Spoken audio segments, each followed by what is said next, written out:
লীনা আর উত্তমের জীবন এখনও খুবই সক্রিয় ছিল, যদিও তাদের 4 বছরের একটা ছেলে আছে।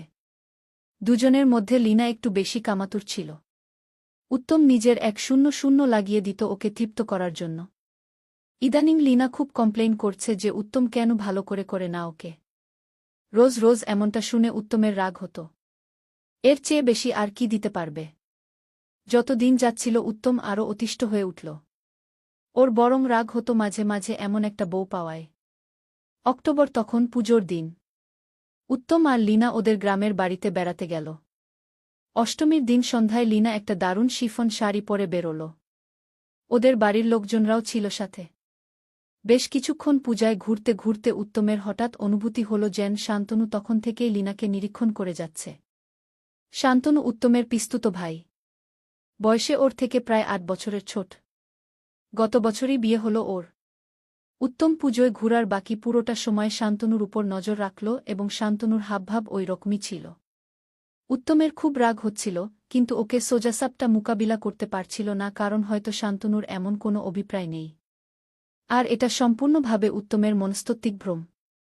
আসলে কিন্তু শান্তনুর ধান্দা ওটাই ছিল। ওই নরম শিফন শাড়িতে লীনার পিছনের চলন ঢলন দেখে কিভাবেই বা সে চোখ সরিয়ে রাখে। যাই হোক, ব্যাপারটাকে উত্তম অবশেষে উপেক্ষা করে গেল। শান্তনুর যেমন অবস্থা কাহিল হচ্ছিল, তেমনি ছিল উত্তমের হাল পুজোয় কত কত দারুণ দারুণ মহিলাদের দেখে। সেদিন রাতে জমাট একটা কড়া দিল লীনাকে। সবই ঠিক ছিল যতক্ষণ না পর্যন্ত উত্তম লীনার চেহারায় একটা অতুষ্টতার ইঙ্গিত পেল। ওর পুরো মুডটাই বরবাদ হয়ে গেল তখন। ফলে ছুটির ওই বাকি দিনগুলো ইচ্ছে করেই আর সহবাস করেনি সে। লক্ষ্মীপুজোর পরে তারা ফিরে গেল শহরে নিজেদের বাড়ি। ডিসেম্বরটা শুরু হলো মাত্র তখন। উত্তমের অফিস থেকে ওরা পিকনিকে গেছে। সবাই যার যার বউ বাচ্চা নিয়ে এসেছে। কিন্তু এখানেও যেন পুরনো এক দৃশ্যের পুনরাবৃত্তি হচ্ছে। মনে হচ্ছে যেন বিজয়বাবু কুনজরে লীনাকে অনুধাবন করে চলেছে। বিজয়বাবুর 2 সন্তান, বউ নিয়ে সুখী পরিবার। কিন্তু লীনার মতো একজন নিখুঁত মহিলা যে কোনো পুরুষের দৃষ্টি আকর্ষণ করে নেবে। উত্তম এবার ও ব্যাপারটাকে চাপা দিয়ে গেল, কারণ অফিসের সহকর্মীর বিষয় এটা। অফিসে বড় ধরনের ঝামেলা তৈরি হলে পরে বেকার হয়ে ঘুরতে হবে এই বয়সে। কিন্তু অবশ্যই লীনাকে নিয়ে পুরুষদের আচরণের একটা ধরন ফুটে উঠল উত্তমের সামনে। ও যা ভাবছে সত্যিই কি এরকম?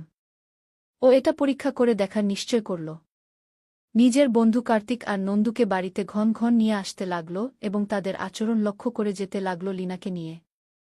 যেটা ও বুঝতে পারল সেটা খুশির ছিল না একদমই ওর জন্য। নিজের বউয়ের প্রতি অন্য পুরুষের কুদৃষ্টির ব্যাপারটা মোটেও সহ্য হচ্ছিল না ওর।